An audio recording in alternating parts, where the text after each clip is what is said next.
Hello everyone. आज हम recent trends in nursing management के टॉपिक को देखेंगे, जो कि unit 1 nursing management and leadership का थर्ड टॉपिक है।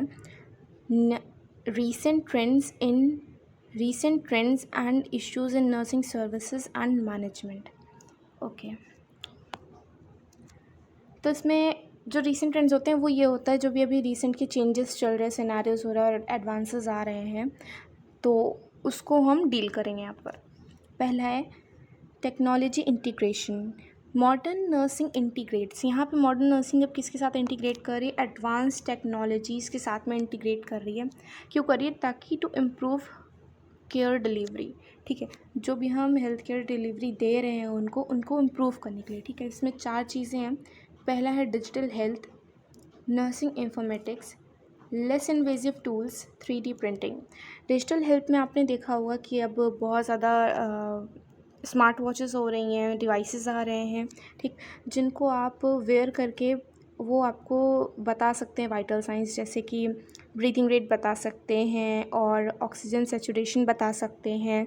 ठीक है, these are the devices that come under digital health. ठीक, लेस इन्वेजिव टूल्स भी होते हैं। ठीक है, अब बहुत सारे प्रोसीजर्स जिसमें इन्विजन करना है, ठीक, बहुत ज़्यादा कॉस्टली भी हो जाता है। ठीक है, तो लेस इन्वेजिव टूल्स होते हैं। Use of advance equipment for diagnostic and treatment reduces patient discomfort. सबसे ज़्यादा इसका इंपॉर्टेंट क्या है कि हाँ, ये पेशेंट के डिस्कम्फर्ट को रिड्यूस करता है। ठीक है, then 3D printing. 3D printing में आप यहाँ देख रहे हैं प्रोस्थेटिक्स का यूज़। ठीक है, ओके।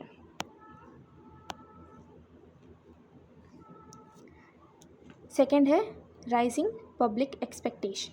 ठीक है, पब्लिक एक्सपेक्टेशन राइज कर रही है, ठीक, क्योंकि एडवांसेस हो रहे हैं, तो अब हमें उसको कैसे डील करना है? पहले तो ट्रांसपेरेंसी इन केयर। ठीक है, जो भी मेडिकेशन दे रहे हैं उसके जो 5R रूल्स हैं उनको फॉलो करना है। ठीक, पेशेंट को सब कुछ बता के करना है, ऐसा नहीं है। इन्फॉर्म्ड कंसेंट लेना है जहाँ भी नेसेसरी है। Quick service delivery. ठीक, सर्विसेज जो भी हैं उनको हमें अप्रोप्रिएट टाइम पे डिलीवर करना है, ऐसा नहीं कि दर्द आज हो रहा है और दवा आप कल दे रहे हैं। ठीक, highest standards of safety and hygiene. ठीक, स्टैंडर्ड्स मेंटेन करने, सेफ्टी और हाइजीन को ध्यान रखते हुए। ओके, थर्ड है नर्स वेलबींग। ठीक, नर्स का भी ओवरऑल हेल्थ भी हमें यहाँ चेक करनी है। कोविड के टाइम पे देखा था कि बहुत ज़्यादा वर्कलोड हो गया था, बर्नआउट हो रहा था। ठीक, तो यहाँ पे जो इशू है इसका हमें मैनेज कैसे करना है? सबसे पहले तो focus on mental health support. ठीक, मेंटल हेल्थ को भी सपोर्ट करना है उनको, और बहुत सारे प्रोग्राम्स होते हैं वो भी हम इम्प्लीमेंट कर सकते हैं, जैसे कि एंगर मैनेजमेंट का हो गया, स्ट्रेस रिडक्शन प्रोग्राम्स हो गए। ठीक, फ्लेक्सिबल वर्क शेड्यूल्स हो गए। 8 घंटे की शिफ्ट है तो हाँ 8 घंटे की होनी चाहिए, और मॉर्निंग इवनिंग नाइट हो रही है, ऐसा नहीं है कि आप नाइट ही कंटिन्यूस करते जा रहे हैं। देन है वर्क प्लेस वेलनेस प्रोग्राम्स, जैसे कि पहले ही बता दिया। ओके, फोर्थ है ग्लोबल नर्सिंग शॉर्टेज। ठीक, ये इशू बहुत ज़्यादा देखा गया था ड्यूरिंग कोविड-19। बहुत ज़्यादा शॉर्टेज हो गई थी नर्सेज़ की। क्या क्या हुआ था? वर्कलोड बढ़ गया था, लॉन्गर शिफ्ट्स हो गई थी, decline in nurse patient ratio. ठीक है, नर्स पेशेंट रेशियो बहुत ज़्यादा डिक्लाइन कर गया था। देन अब इस इशू को कैसे हम मैनेज करेंगे? Urgent recruitment. ठीक है, वैकेंसीज़ को फिल करेंगे, निकालेंगे, ट्रेनिंग देंगे, स्किल सिखाएंगे, रिटेंशन स्ट्रैटेजीज़। ओके, फिफ्थ है specialisation and higher education. Advance degrees लेके नर्स आ रही हैं हॉस्पिटल में, बीएससी हो गया, एमएससी कर रही हैं, पीएचडी कर रही हैं, स्पेशलाइजेशन कोर्सेज भी हो रहे हैं, नर्सिंग प्रैक्टिशनर्स के कोर्स हो रहे हैं, एनपी। ठीक है, स्पेशलाइजेशन हो रहा है आईसीयू में, पीडियाट्रिक्स में, ऑन्कोलॉजी में। ओके, दिस इन्हांसेस प्रोफेशनलिज्म को इन्हांस करें एंड पेशेंट केयर इफेक्टिवनेस।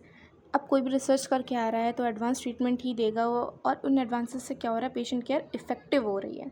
ठीक, देन सिक्स्थ है community based care. Focus is shifting from hospital centric to community oriented services. अब यहाँ पे क्या क्या हो रहा है? होम बेस्ड केयर दे रहे हैं, आउटरीच क्लिनिक्स हो रही हैं, preventive services, encourage health promotion and disease prevention. Community health nursing में हम लोगों ने पढ़ा है कि हाँ, होम बेस्ड केयर देनी है, विज़िट करना है होम टू होम, और कैसे जो पेशेंट्स होते हैं कम्युनिटी में होते हैं, बहुत जिनका सोशो इकोनॉमिक स्टेटस कम होता है, वो नहीं जाते हैं हॉस्पिटल, तो कैसे हमें उनको केयर प्रोवाइड करनी है।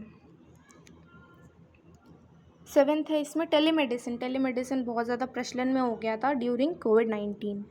वीडियो कॉन्फ्रेंसिंग के थ्रू डॉक्टर्स प्रिस्क्राइब करते थे मेडिसिन्स और नर्सेज होती थी थ्रू वीडियो कंसल्टेशंस और बता रही हैं कि कैसे हम लोग होम बेस्ड केयर कर सकते हैं, अपनी जो कंडीशन उसको मैनेज कर सकते हैं। तो यहाँ पे भी वही चीज़ है, ठीक। Technology enabled remote care delivery is increasing, बढ़ रहा है डे बाय डे, ठीक। Nurses participate in video consultation, virtual triaging, remote monitoring, it helps bridge gap in rural. ये क्या करता है, गैप जो हो रहा है रूरल और अनसर्व्ड एरियाज़ में, ठीक, जहाँ पे भी हॉस्पिटल फैसिलिटी अभी नहीं पहुँच पा रही है, इंफ्रास्ट्रक्चर नहीं हो रहा है, और हिली एरियाज़ हो गए जहाँ पे नहीं हो पा रहा है, तो रूरल एरियाज़ हो गए जहाँ तक गवर्नमेंट सर्विसेज और ऐसे नहीं पहुँच पा रही हैं, वहाँ पे ये काफ़ी टेक्नोलॉजी हेल्प करती है, ठीक। देन है 8th, कंटिन्यूइंग नर्सिंग एजुकेशन, ठीक। नर्सिंग एजुकेशन को कंटिन्यू करते रहते हैं इवन आफ्टर आपका जॉब लग जा रही है, उसके बाद भी आपको सेमिनार्स हो गए, वर्कशॉप्स हो गए, ये सब अटेंड करते रहना चाहिए ताकि आप जो भी अपडेट हो रहा है, एविडेंस बेस्ड प्रैक्टिस आ रही है, आप उसके साथ अप टू डेट रह सकें। देन हाँ, यहाँ पे भी देखिए एविडेंस बेस्ड प्रैक्टिस आ गया, ठीक है। Clinical decisions are now based on best available research evidence practice, evidence, patient preference and clinical expertise, EBP ensure. इससे क्या होता है, एविडेंस बेस्ड प्रैक्टिस से क्या होता है, बहुत ही accurate, more accurate, effective and standardize nursing interventions हम दे सकते हैं पेशेंट को, ओके। 10th है इसका इम्प्रूव्ड स्टेटस ऑफ नर्सेस का स्टेटस काफ़ी बढ़ गया है पहले से, कोविड-19 के बाद से, जब पब्लिक को पता चला कि हाँ नर्सेस की डिमांड है, ठीक। There is growing recognition of nurses role in health care. पहले लगता कि नहीं, इतना ज़्यादा इंपॉर्टेंस नहीं है नर्सिंग की, लेकिन अब पता चल रहा है कि हाँ नर्सेस का इम्पोर्टेंस है, ठीक। Nurses role in health care, किस तरह के रोल्स होते हैं, लीडरशिप हो गया, इंचार्जेस हो गए, लीडरशिप रोल्स हो गया, पॉलिसी मेकिंग पार्टिसिपेशंस हो गया, हेल्थ एजुकेशन भी देते हैं और पॉलिसीज़ के बारे में, गवर्नमेंट पॉलिसीज़ के बारे में बताते हैं। नाउ डे बाय डे क्या हो रहा है, respect for nursing profession is increasing, okay. 11th है government policy and involvement. Government की कौन कौन सी पॉलिसी बन रही है, इन्वॉल्वमेंट क्या हो रहा है उनका। Government is playing a larger role in workforce planning हो रहा है, फंडिंग कर रहा है नर्सिंग एजुकेशन के। इसमें INC को भी हम दे सकते हैं क्योंकि वो सिलेबस और ये सब चीज़ें मैनेज कर रहा है, रूल्स एंड रेगुलेशन दे रहा है, एथिकल्स और ये सब भी बता रहा है कैसे नर्सेस को प्रैक्टिस करना चाहिए। इम्प्लीमेंटिंग पब्लिक हेल्थ कैंपेन्स भी लगते हैं जहाँ पे आप ब्लड डोनेशन और ये सब कर से, गवर्नमेंट पॉलिसीज़ हो रही हैं, ठीक। PMJAY ये सब इनिशिएटिव्स हो रहे हैं। Strengthening health system via supportive nursing regulation and scheme.